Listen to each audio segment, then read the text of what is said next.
Okay, so Yost is athletic director. He doesn't want to build a stadium at first, but he's athletic director. Always think about the money. People are writing him personally, and the athletic department asking for tickets. They cannot meet the demand, right? We've done our best to 42,000 seats. We have 100,000 people asking, what do you think he's starting to see? Every time he has to write someone and tell them, no, the lost revenue.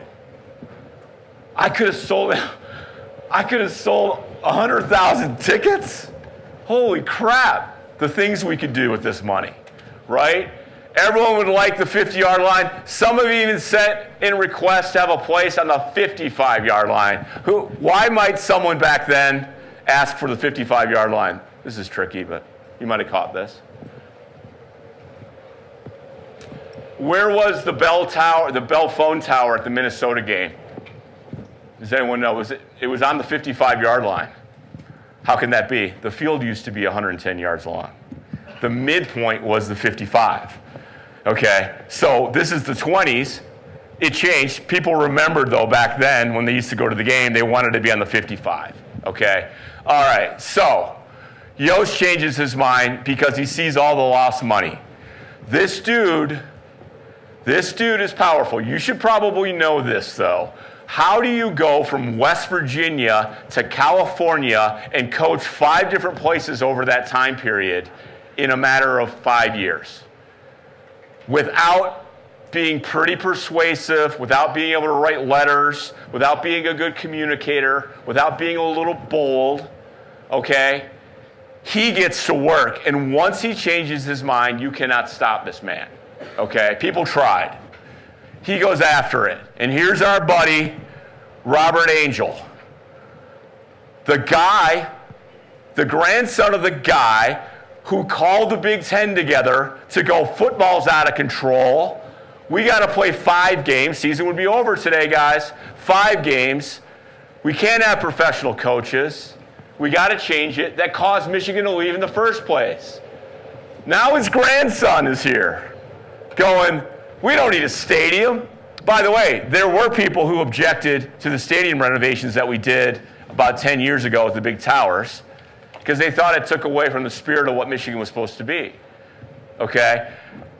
He says, hey, the presidents in college of those who have no true interest in intellectual matters, this is a great menace to the institution. In other words, there's people here just to play sports. We're supposed to be about education first. As a seat of learning and culture, Michigan has no interest in winning athletic titles. Yost, so money, goes back through the archives, finds out about our boy Angel, finds out he plays tennis back in the day, fully outfitted by the athletic department, says, my man wears the M hat and sweater, and all his awards from the Athletic Association, the money from all that stuff was made possible by these horrible football men. We paid for all your shit when you played tennis, buddy. You know, he shuts this guy down. Okay, there he is. There's my man, Angel, on the tennis team. Okay, he's relentless. Through media, he knows how to work the newspapers. He knows how to work the students, the regents. Okay, he gets it. Finally, a very, very, very powerful man. This is the personal lawyer of Henry Ford. Yes, Henry Ford, of Ford Motor Company. This is one of his inner circle. He happens to be a regent at Michigan. He says, brah, you made a mistake when you went into football, because in writing or orally, you're the baddest lawyer I've ever seen. Like, I surrender. He argued with him about this. He persuaded him we needed a stadium. So what does Yost do? He starts a marketing campaign. He researches other projects about their financing, and he finds that some of these other stadiums to raise money, they fell short. He goes, we can't have that at Michigan. What am I going to do? What am I going to do? So he comes up with this idea to issue $500 bonds. But he knows people like to sit in the primo seats. And he adds an incentive, and it's brilliant. And they even make this little diagram. You want to sit here? You want to sit here in section 21 and a half, 22, 23, and 24? Which it was. Still the same section numbers. In the primo seats, that's where the bond owners are going to sit. Guaranteed for 20 years. You want a bond? By the way, it's a bond. The bond pays you interest, and you get the whole thing back. So it's effectively a loan to the athletic department. It's an investment. It's like a stock, but it's a bond, right? You might be here if you don't buy a bond. You might even be here on the outside looking in like a sucker. Okay, buy a bond. There they are. It says the rights. It includes the rights for 20 years to buy premium season tickets at Michigan Stadium. If you get one of these. And then, yes, they sell them all. I think he was inspired by Ohio State's project. I think that's Ohio Stadium in the wall there. Okay? We also know that Yost studied not only structures here in the United States, he was inspired by the Yale Bowl, which used its natural geography to make the shape of the stadium. We know that he looked at sketches and renderings of ancient Roman and Greek Colosseums to be inspired. In fact, I took this picture from, now this is after the renovation went up, from inside the Colosseum in Rome.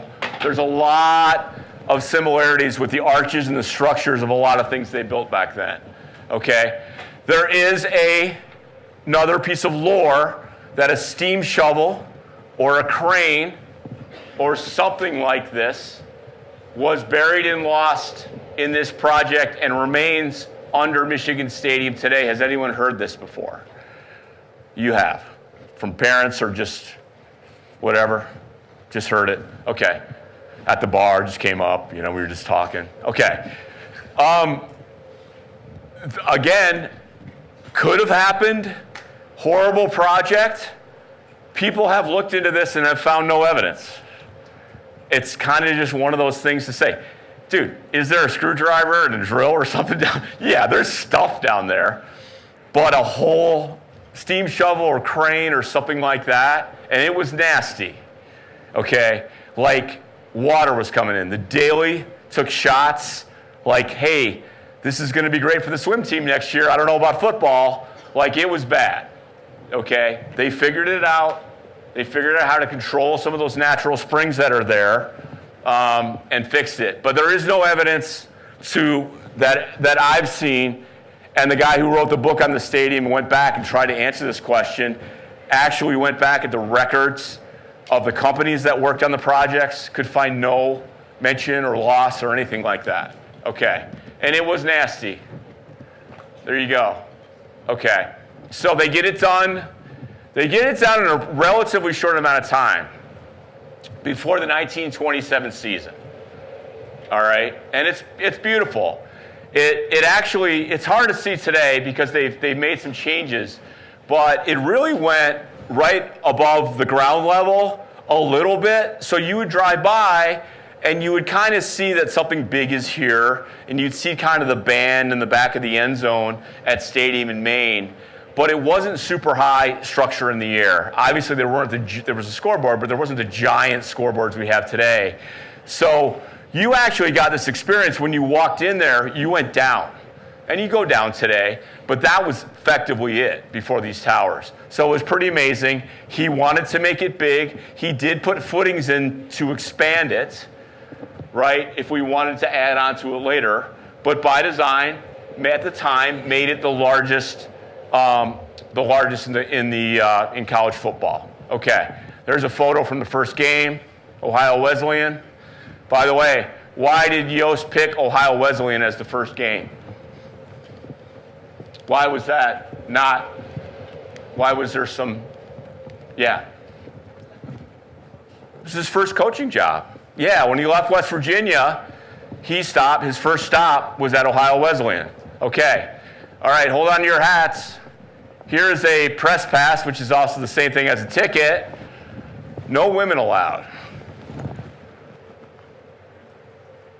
Yeah. So there weren't any, to my knowledge, women sports writers. So this was a message to the sports writers to not bring your friend up here. This is a place of work, right? Now keep in mind, this is right around the time, these are different times, women just got the right to vote. Through women's suffrage, fought for it, got the right to vote, different times. All right, what else? So right away, right after they built the big house, they actually expanded it a little bit by adding seats around the rim.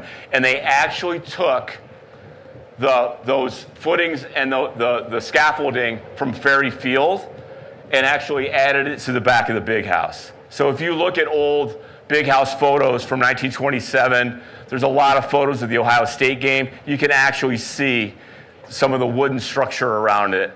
The big house wasn't made out of wood on the outside. They actually added seats to it, okay? Yes, there was you may have seen the Nissan commercial with Charles Woodson. I wonder if they were inspired. There's a Wolverine, a live Wolverine in a cage, and Eddie George from Ohio State tries to open it up, right? We actually, Yost, this is a brilliant idea. Yost was jealous that Wisconsin had a badger, a cute little badger, like mascot, a live one, and wanted Wolverines. And they sent trappers out to Canada or wherever Wolverines are, not in Michigan, and brought back live Wolverines. They put them in this cage, they brought them out, they named them Biff and Benny, and they were there for the first game. All right. And here's a photo from that first game. We also, another tie to Michigan and Ohio State, we also welcomed, it wasn't the first game, that was Ohio Wesleyan, but we invited Ohio State to be the team for our dedication game. Okay, so Ohio State was invited as our dedication game. Any guesses which football player is Michigan? Vote. Do you think it's this guy? I'm not going to call on you. No one thinks it's this dude. Who thinks it's this guy? Woo! That's Benny Oosterbaan. That's our guy. Interesting. Why did you think the other guy? Because of the stripes?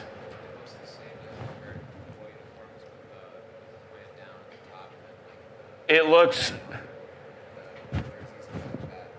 Oh, okay, there's some similarities in how our jerseys are cut today. Yeah, that's interesting. It's actually Ohio State. So that's Benny Oosterbaan. Right after this gets done, right after, the world changes. For everyone. People are worrying about food. Millions of people laid off. People go west just for the hopes of bringing their families, packing up what they have. The streets of New York City are a shit show. The Wall Street crash ushers us into the Great Depression. Had Michigan Stadium not been done just a couple years before, okay, I can assure you, I can guess based on my expertise, I can't assure you. The most likelihood is that we would not have had a major stadium until after World War II. Okay? After the Great Depression, after World War II, probably into the 50s. Okay? This was important to get this done. It was critical to hockey to get the hockey program going and get the arena and artificial ice. Because there's no way we would have invested in $1 million project to build a stadium after the Great Depression, at least for those first several years in the 30s.